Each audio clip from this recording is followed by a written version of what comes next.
Turns out that bird flu is continuing to spread. And it's not just continuing to spread across wild birds and also domestic birds, but also it's jumping to humans, and there are mutations that are kind of dangerous for the world that we should be monitoring. And so today on my series, Actually What's Happening, where we get away from breaking news, we talk about big global trends and topics. I want to talk about the global food system, who is suffering from not getting enough food, and other issues that are affecting all of us.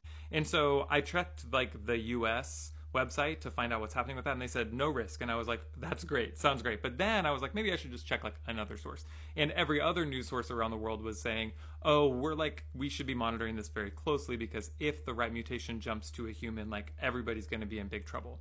And then I was like, well, maybe the US government has like predicted this and has some sort of like stockpile of like vaccines to help us out. And it turns out there is a stockpile of vaccines for certain types of bird flu, and RFK Jr. has said that they are dangerous to keep and they're a hoax, and that we should not develop any more bird flu vaccines here in the US. So great. But don't worry, guys. Grocery prices are affordable again.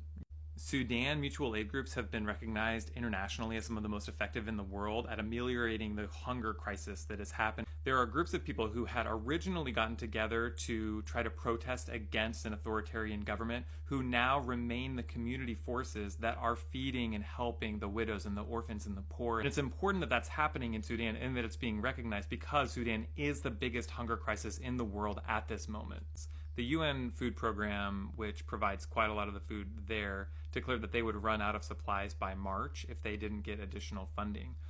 Part of that is because the US has slashed funding for tons of multilateral agencies near the end of last year, and also slashed USAID funding at the beginning of last year. And it's hard to depend on funding from the US for anything right now, but particularly in global aid. And at the end of last year, the US declared that they would give like an additional funding package for food things across the world through the UN Food Program, but it's not nearly as much as what was being given, and it's not nearly enough to cover the cost of this issue. And importantly, it also did not include funding for food in Gaza, which I also wanted to check in with again this month, because I start to wonder, like, is this still happening there, the food thing? Because they say that after the ceasefire, like, food was allowed in and the famine was declared as ended. But famine is really hard to declare as like a definition. People are still going hungry even when a famine isn't declared. And that's sort of what seems to be happening in Gaza. And the IPC has data on Gaza where they basically are saying like, yeah, most people aren't in famine, like the worst stage 5 conditions, but like the majority of people are in stage 3 or stage 4 of food insecurity, which is still very, very bad. And that many more people will move back into stage 5 if we don't have more food that's entering Gaza. It feels stark to try to like learn about that on the same day that like the World Peace Group is like showing sky rises in resorts on the beach there.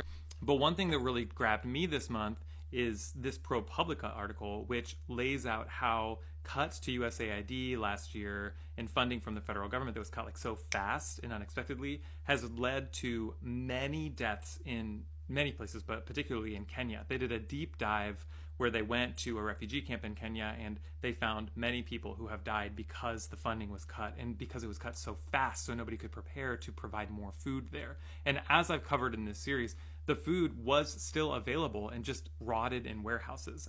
It's disgusting.